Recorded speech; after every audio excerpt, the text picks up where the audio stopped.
Hi, I'm going to give you a quick look at the Hanna checker model HI713.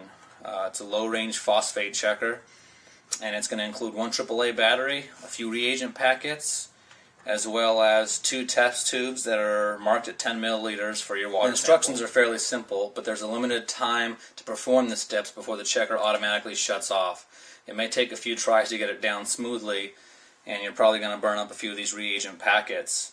I'd recommend purchasing some extras. I have here a box of 25 packets. It's fairly cheap on Amazon. A word of caution though, be careful removing the bottom panel when inserting the AAA battery or removing the battery. And just going to have one Phillips screw here that you can remove, but you're going to sort of have to pry off the bottom a little bit. And you're going to be real careful on which end you pry, whether it's this end or this end over here, because there's a connector that's attached to the panel that you could damage when you're moving the panel, so just be really careful.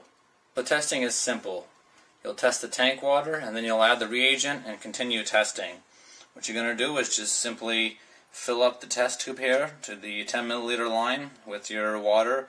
In my case, I've got a 29-gallon saltwater aquarium, so I would take 10 milliliters, fill it up into the test tube here, cap the test tube, going to press the black button to turn the checker on, and you open it up, put the test tube in, press it again, you're going to wait a minute, and then it'll say C.2, which is your next step. You'll take the test tube out. I've already got a reagent packet cut open and ready to go. You'll pour the reagent in,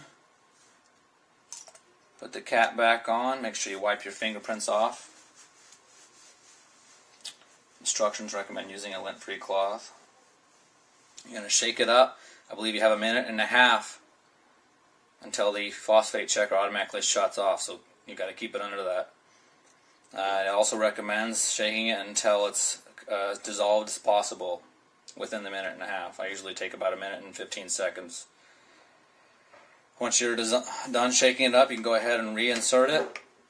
Close the lid. You're going to hold the black button down until you see the 3-minute timer appear, and then let go. You'll set it down and just wait 3 minutes, and at the end of the 3 minutes it will tell you your phosphate level.